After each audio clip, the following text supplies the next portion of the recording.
Assalamualaikum warahmatullahi wabarakatuh. Kami dari kelompok 5 ingin mempresentasikan hasil observasi kami di SMPLB Pelambuan Banjarmasin, mata kuliah program pembelajaran individu yang diampu oleh dosen Ibu Dewi Ekasari Kusumastuti MPD. Adapun anggota dari kelompok 5 kelas A02 yaitu ada Indah Putri Pratiwi, Muhammad Rizky Riyandi, saya sendiri Nadia Rahmah, kemudian ada Rahmawati, Rahmah Minli Niasari, dan Windy Nur Azizah. Selamat menyaksikan. Selanjutnya di sini saya akan membacakan profil sekolah. Nama sekolah SLB Negeri Pelambuan Banjarmasin, NPSN 30304496, jenjang pendidikan SLB, status sekolah, sekolah negeri, alamat sekolah Jalan Barito Hulu, RT 47, nomor 20, kode pos 70118, Kelurahan Pelambuan, Kecamatan Banjarmasin Barat, Kabupaten atau Kota Banjarmasin. Selanjutnya akan dibacakan oleh teman saya. Kurikulum sekolah. Kurikulum yang digunakan di SMPLB Pelambuan adalah kurikulum 2013 yang bersifat fleksibel, di mana kurikulum tersebut menyesuaikan dengan kondisi anak sesuai dengan kebutuhannya. Gambaran kondisi anak berkebutuhan khusus yang ada di kelas. Yang pertama, hasil identifikasi. Berdasarkan hasil identifikasi yang ditemukan dari wawancara salah satu guru kelas bahwa jenis ABK di jenjang SMP yaitu terdapat 4 dengan hambatan intelektual atau tunagrahita dan terdapat 1 anak dengan hambatan penglihatan low vision. Yang kedua yaitu kemampuan anak. Berdasarkan kemampuan masing-masing ABK saat di kelas, untuk anak tunagrahita mampu mengikuti pembelajaran secara aktif dan anak mampu belajar sesuai dengan pembelajaran yang sudah dirancang. Sedangkan untuk anak low vision juga mampu mengikuti pembelajaran di kelas yang sama dengan anak tunagrahita. Yang ketiga yaitu hambatan. Berdasarkan hambatan yang dimiliki anak tunagrahita maupun anak low vision, yaitu hambatannya pada saat pandemi ya, karena mereka sulit untuk belajar dengan jarak jauh. Yang keempat yaitu kebutuhan. Berdasarkan kebutuhannya di masa pandemi, yaitu anak tunagrahita dan low vision membutuhkan bimbingan belajar secara langsung dengan guru. Bentuk pembelajaran individual yang diterapkan di kelas. Dalam pemberian pembelajaran, setiap individu sama termasuk materi pembelajarannya, karena sudah disesuaikan dengan kemampuan anak berkebutuhan khusus melalui RPP yang dibuat oleh guru kelas. Untuk di masa pandemi, bentuk pembelajarannya berupa penyajian materi lewat online. Kemudian guru kelas mengarahkan orang tua berperan dalam menuntun anak belajar. Cara membuat komponen program pembelajaran individual. Di SMPLB Pelambuan Banjarmasin tidak menggunakan PPI, melainkan menggunakan RPP. Karena menurut penuturan salah satu wali kelas di sana, kemampuan anaknya masih bisa dipukul rata. Hanya saja pada penggunaannya disesuaikan dengan kondisi anak.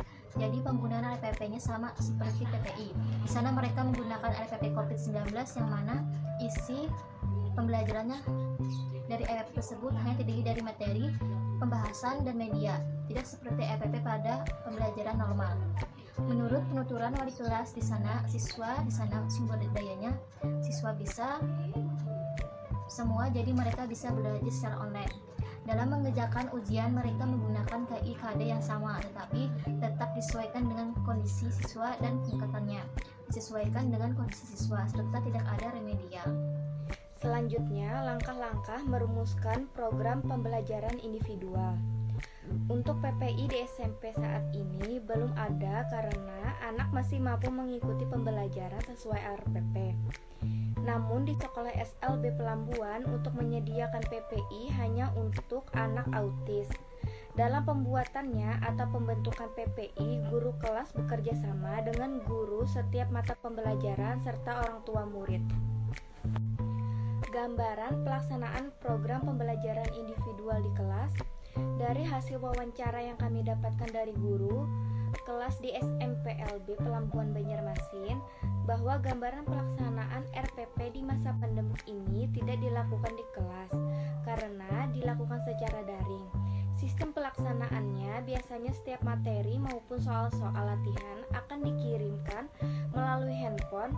Namun jika tidak memungkinkan melalui handphone, maka biasanya wali kelas mengambil materi maupun soal-soal latihan ke sekolahan dan belajar di rumah dengan bantuan orang tua.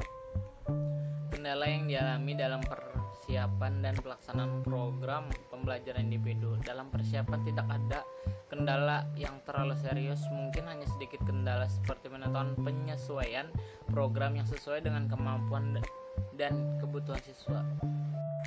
Selanjutnya yaitu tindak lanjut yang dilakukan untuk mengatasi kendala dalam persiapan dan pelaksanaan program pembelajaran individual.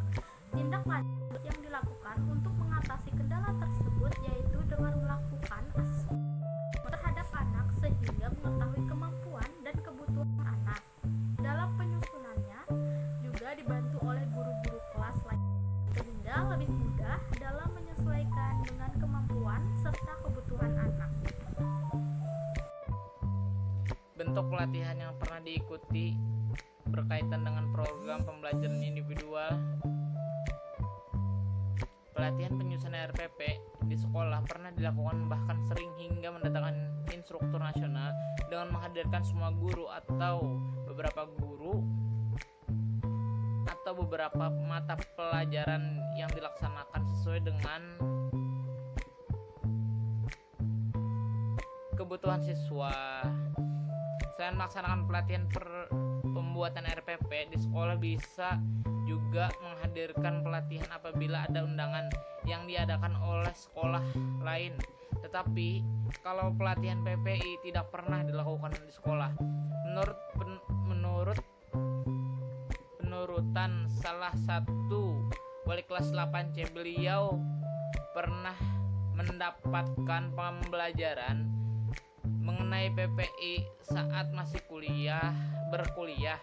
Namun PPI yang pernah beliau buat hanya sebagai contoh saja dan tidak pernah diterapkan ke peserta didik. Menurut beliau dalam wawancara yang kami lakukan kepada wali kelas 8C, semua anak di kelas tersebut kemampuannya bisa dipukul rata. Jadi yang dipakai hanya RPP saja. Dan RPP saja, KIDI dan KD sama, hanya saja tingkat disesuaikan dengan kemampuan siswa dan tidak remedial.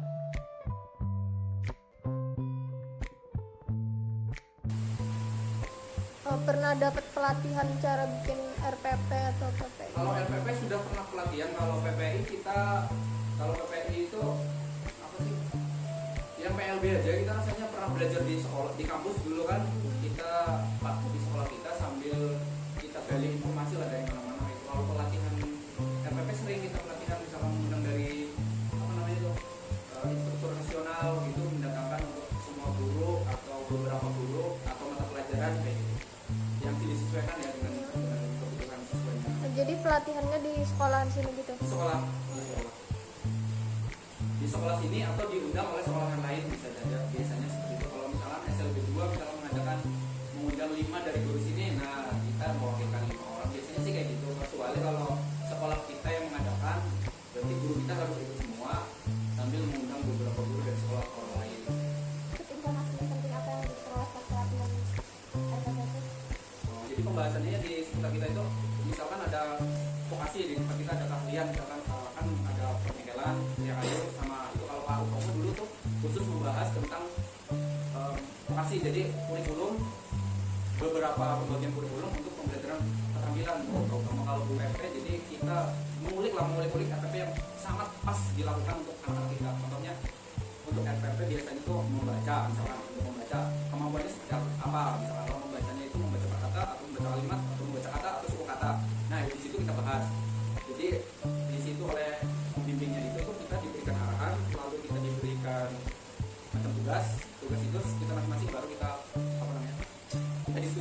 kita diskusikan kendalanya apa, terus misalkan kesulitannya apa untuk disampaikan ke siswa. Kalau kita kan bikin RPP itu kan dari KIKD sampai ke evaluasi sampai ke bahannya kita harus cari kan.